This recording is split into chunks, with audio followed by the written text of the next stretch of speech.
ನಮಸ್ಕಾರ ವೀಕ್ಷಕರೇ, ಇಲ್ಲಿ ನೋಡಿ ಇವತ್ತು ನಂದು ಸೆಕೆಂಡ್ ಸೀಡ್ಸ್ ಮೀಶೋದಿಂದ ತಂದಿರೋ ಸೀಡ್ಸ್ದ ಜರ್ನಿಯ ಎರಡನೇದು ಎಪಿಸೋಡ್ ಇದು. ಫಸ್ಟ್ ಎಪಿಸೋಡ್ನಲ್ಲಿ ನಾನು ಜೀರೋ ಕಾಸ್ಟ್ನಲ್ಲಿ ಸೀಡ್ಲಿಂಗ್ ಟ್ರೇ ಹೇಗೆ ಮನೇಲೆ ನಾನು ಮಾಡ್ಕೋತೀನಿ ಅನ್ನೋದನ್ನು ತಿಳಿಸ್ಕೊಟ್ಟಿದ್ದೆ. ಇವತ್ತು ಅದಕ್ಕೆ ನಾನು ಪಾಟಿಂಗ್ ಮಿಕ್ಸ್ ಹೇಗೆ ಮಾಡ್ತೀನಿ ಅನ್ನೋದು ನೆಕ್ಸ್ಟ್ ಎಪಿಸೋಡ್ನಲ್ಲಿ ಹೇಳ್ತೀನಿ ಅಂದಿದ್ದೆಲ್ಲ ಈಗ ಹೇಳ್ತಾ ಇದ್ದೀನಿ. ನೋಡಿ, ನಾನು 50% ಮಣ್ಣು, 50% ಕೋಕೋ ಪೌಡ್ರು, ಅದಕ್ಕೊಂದು ಸ್ವಲ್ಪ ಅರಶಿನ, ಹಾಗೆ ಒಂದು ಸ್ವಲ್ಪ ಎಲೋವೆರಾ ಜೆಲ್ ಹಾಕ್ತೀನಿ. ನೀವು ಬೇಕಾದರೆ ಚಕ್ಕೆ ಪೌಡ್ರ್ ಕೂಡ ಹಾಕ್ಬೋದು, ಅದು ಬೆಸ್ಟ್ ರೂಟಿಂಗ್ ಹಾರ್ಮೋನ್ ಅಂತ ಹೇಳ್ಬೋದು. ಎಲೋವೆರಾನ ನೀವು ಜೆಲ್ ರೂಪದಲ್ಲಿ ಹಾಕಬಹುದು, ಮಿಕ್ಸರ್ ಮಾಡಿ. ಇಲ್ಲ ಅಂತಂದರೆ ಕಟ್ ಮಾಡಿ ಅದರ ಜೆಲ್ನ ತೆಗೆದು ನಾ ಈಗ ಹೇಗೆ ಹಾಕ್ತೀನಲ್ಲ ಹಾಕ್ಬೋದು. ಇಲ್ಲಾಂದರೆ ಸಣ್ಣ ಸಣ್ಣದಾಗಿ ಹೆಚ್ಚಿಬಿಡಿ ಹಾಕ್ಬೋದು. ಹಂಗೆ ಹಾಕಿದ್ರೂ ಅದು ಕೊಳೆತು ಚೆನ್ನಾಗಿದಾಗುತ್ತೆ.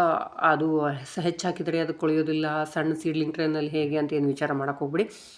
ಅದು ಎಲೋವೆರಾ ಇರೋದೇ ರೂಟಿಂಗ್ ಹಾರ್ಮೋನಾಗಿ ರಿಯಾಕ್ಟ್ ಮಾಡಲಿಕ್ಕೆ ಅದು ತನ್ನ ಕೆಲಸ ಮಾಡೇ ಮಾಡುತ್ತೆ.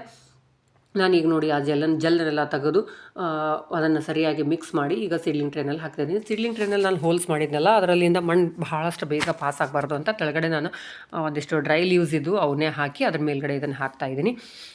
ಈ ರೀತಿ ಮಾಡಿದಾಗ ನೀರನ್ನು ಬಹಳ ನೋಡಿ ವಿಚಾರ ಮಾಡಿ ಕೊಡಿ. ಯಾಕಂತಂದರೆ ಕೆಳಗಡೆ ಎಲೆ ಹಾಕಿರೋದ್ರಿಂದ ಅದು ನೀರು ಸ್ವಲ್ಪ ಸ್ಲೋ ಆಗಿ ಪಾಸ್ ಆಗುತ್ತೆ. ನಾನು ಹಂಗೆ ಆಗಲಿ ಅಂತಲೇ ಹಾಕಿರೋದು.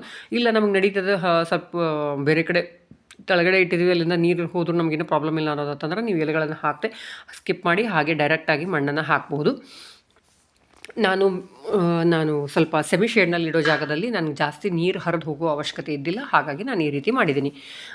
ಈಗ ನೋಡಿ, ಮೀಶೋದಿಂದ ತರಿಸಿರೋ ಸಾಕಷ್ಟು ಡೇರೆ ಹೂವು, ಸೇವಂತಿ, ಆಮೇಲೆ ದುಪಾಟಿ ಅಂತೆ, ಅದು ಮೋಸ್ಟ್ಲಿ ನಾರ್ತ್ ಕಡೆ ಸಿಗುತ್ತೆ ಅದು, ಆ ಥರ ಹೂವಿನ ಬೀಜಗಳು ಅದನ್ನು ತರಿಸಿದ್ದೀನಿ. ಆಮೇಲೆ ಪಾರ್ಚುಲಾ ಹೂಗಳು, ಆಮೇಲೆ ಯೆಲ್ಲೋ ಶಂಖ ಪುಷ್ಪ ಹೂವು, ಹೀಗೆ ಕೆಲವೊಂದಿಷ್ಟು ಐಟಮ್ಸ್ನ ಎಲ್ಲದನ್ನು ನಾನು ಲಾಸ್ಟ್ ಟೈಮ್ ಏನು ತೋರಿಸಿದ್ನಲ್ಲ ಅದನ್ನೆಲ್ಲದನ್ನು ಹಾಕಿದ್ದೀನಿ. ಅದಕ್ಕೆ ಯಾವ್ದ್ಯಾವುದು ಅಂತ ಗೊತ್ತಾಗಲಿ ಅಂತ ಸ್ಪೂನಲ್ಲಿ ಅದರದ್ದು ಬರೆದು ಹಾಕಿದ್ದೀನಿ.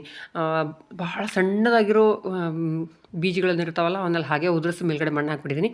ಯಾವ ಕೈಗೆ ಸಿಗ್ತಾವು ನೆಡಬಹುದು ಅಂತ ಅನಿಸುತ್ತಾ ಆ ಥರ ಬೀಜಗಳನ್ನು ಒಂದು ಅರ್ಧ ಇಂಚ್ ಜಾಗದ ಬಿಟ್ಟು ನೆಡ್ತಾ ಇದ್ದೀನಿ.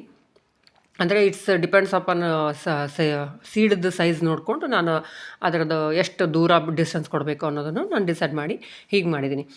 ಈಗ 6 ಡಬ್ಬಗಳನ್ನು ನಾನು ಇದೇ ರೀತಿ ತಿನ್ನಿಸಿದ್ದೀನಿ. ಎಲ್ಲ ಸೀಡ್ಸ್ಗಳನ್ನು ಇದನ್ನು ಮಾಡಿದ್ದೀನಿ.